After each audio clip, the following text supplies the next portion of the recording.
I'm sitting down here with Wendy Dixon. She has over 25 years of real estate experience, and so we're really lucky to be able to sit down and ask her some questions here. So today, our topic is 5 common mistakes that people make when they are buying their first home. So the first one is not getting pre-approved for a mortgage. Can you explain why getting pre-approved for a mortgage is crucial for first-time homebuyers in Tennessee? Yes, thank you, Andrew. Well, there's multiple reasons why it's critical. I always tell people from the standpoint of how it feels to them. So if I get in the car and start showing them houses that cost 250,000 and then they find out they're only pre-approved for 160,000, it's extremely disheartening. A, B, if we're driving around and they're not qualified at all, then that's also, disappointing to them. It's wasting my time, the seller's time. But again, it really just breaks their heart when they think that they're finally going to get to have home ownership and then they actually don't qualify. But it is the first step so we can figure out in what direction to go. And then we can work a budget together for other things, including home inspection and appraisal and different things like that. So if they haven't gotten pre-approved with a lender, they're not going to know what the fees are involved by that lender and therefore be able to have a budget for purchasing. I was working with a buyer not too long ago, or showing for a buyer, and their pre-approval came in and they really wanted this house, and then it just turned out that they weren't qualified to get it. And just watching them be so excited when we were looking at the house and then it not working out, it was sad to see. But Yeah, no one ever really realizes the true pain that causes a person. so what are some of the common issues that arise when buyers skip the pre-approval process? Well, obviously, when they go and put earnest money down and pay for a home inspection or do all these things, and they're not pre-approved, they're incurring additional costs. Mm. The Tennessee state contract says that within 5 days they have to apply for a loan and provide a pre-approval letter. But most listing agents, including myself, will require that a pre-approval letter be presented with the offer. So obviously, if that's something that they've just gotten online on one of these generic sites that just is based on the information that they provided, and it's not completely authentic information, then they may not actually be pre-approved. So that's also how you could get further along in the process and then find out that you're not qualified. So by the time you're putting this money down for the earnest money, paying for a home inspection, termite inspection, and all these other things, you're wasting your money that could be valuable later, to ensure that you have the down payment to purchase a home. So it's just critical to follow each step. Makes sense.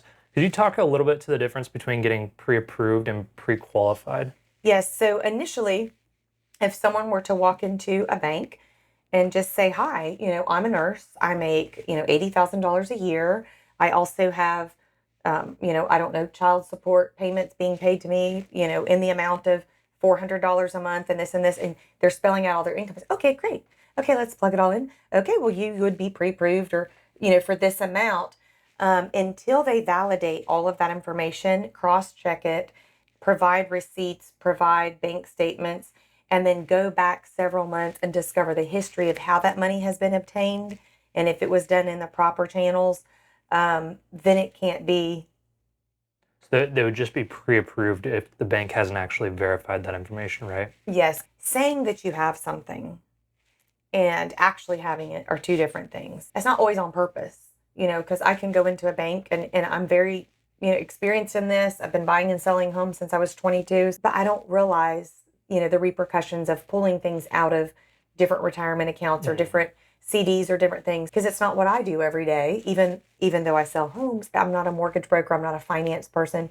Even the most seasoned of buyers and the most qualified and educated of individuals, it's nothing to do with, not knowing something. It's just a matter of, not all the pieces of the puzzle fit together the way that they do in our brains. So being pre-approved is when you've just told the lender, this is what I make. This is how much of a loan you could potentially get. Being pre-qualified is once they've actually gone through, fact-checked everything, pulled your credit report and seen, okay, this person is actually qualified for this kind of loan. And checked bank accounts to verify that they have the down payment, because that's another big deal. And make sure that they have to actually also pull title on that person, see what other properties they own. Because, like, say for instance, if you come in and you're like, "I'm a first time home buyer," well, oh, I forgot my mom put my name on her title. I'm not responsible for it, but she just was nervous. She's, widowed and I'm her only child. So she put my name on there. Well, then all of a sudden Yeah. she's responsible or you're responsible for that person's mortgage, even though they don't think they are. So Yeah. it sounds silly, but you wouldn't believe the stuff that comes up. I mean, on Yeah. a regular basis. So the next mistake that we see a lot of people making is that they skip home inspections. So why is it super important for first-time home buyers to make sure that they have a home inspection done before they finalize their purchase? There might be a buyer that says, I really don't want to spend the money on that home inspection report. I've actually seen people say, oh, my dad's a contractor, which mine is. It's funny, but oh, he's going to do the inspection for me. Something to this effect.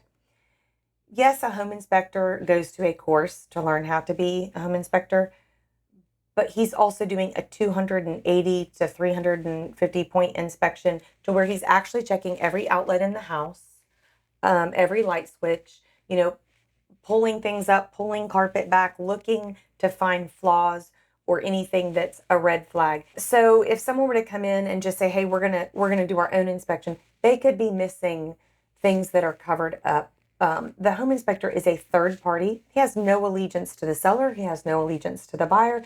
His goal is to uncover what might be hidden. And so it's just very critical that it is thorough. 2 and 300. I mean, think about it when you hear people say, oh, it's a 200 point inspection or two. That's a lot of things they're inspecting. Yeah. And the average inspection is 2 hours, maybe 4 for a larger home. So for them to be able to discover that many things in that time, they have a system. They are going through and looking for those things. A buyer coming in, like I said, they may not know anything about a home. They may have never lived in a home.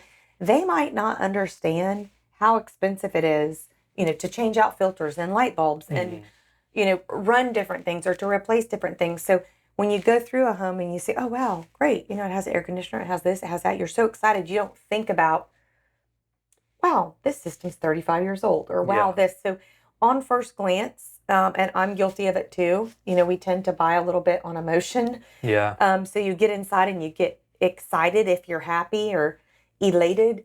You kind of have rose-colored glasses on to all of the defects in the home. I feel like a home inspection is a time in which that buyer is going to get comfortable with that home purchase. Do I really want to take care of this? I mean, obviously, if we all had the option, everything would be brand new. Yeah. But, we can't just tear down houses every 20 years and rebuild them.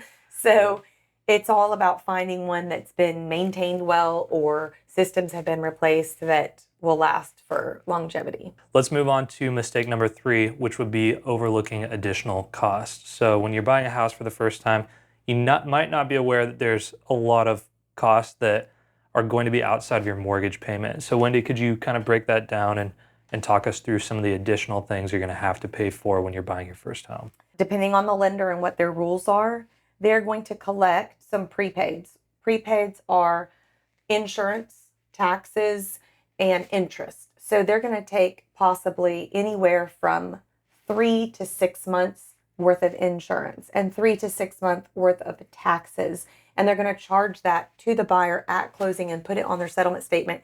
And that is part of the closing costs, but they actually call them prepaid. So closing costs and prepaids.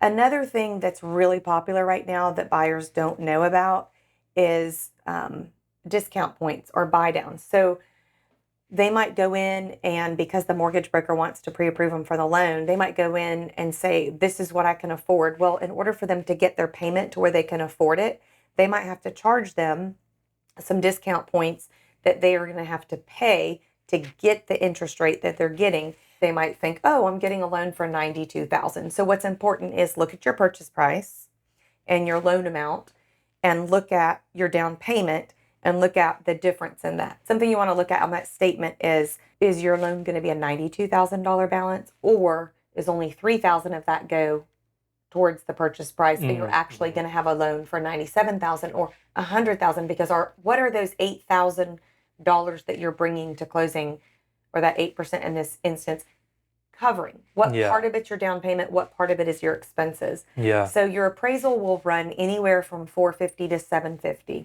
which sounds like a big range, but there's a lot of variables. Then you'll also have an application fee. Most banks and mortgage brokers are waiving application fees. You don't hear about them a lot, but then sometimes you do.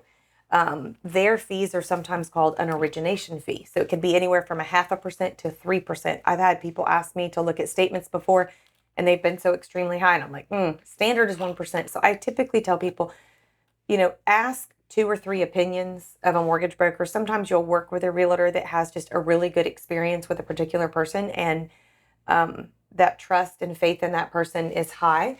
So sometimes it's good just to go with that one person, but it doesn't mean you have to, and it doesn't mean you can't go to another bank. All right, so we're going to move on to the fourth mistake that we see people making, which is not considering their future needs. So, Wendy, why is it really important for first-time homebuyers to consider their future needs and to kind of think about, what are the next 5 years going to look like living in this house? Okay, how secure are you at your job? Did you just get the job? Have you had it for 8 years? Have you had it for 8 days? And then also, does your income depend upon another human being? I mean, obviously, if you're married and your spouse, you've already made that commitment and it's there. But if you're counting on a roommate to make part of that payment, or if you're counting on, say you have a side job that you've had for 8 years, so the lender will count the income, but how long is that side job going to be there? Make sure that the things that are going on in your life that are aligning perfectly for you to be able to afford a home are going to stay there for the long haul, and that they're considered stable.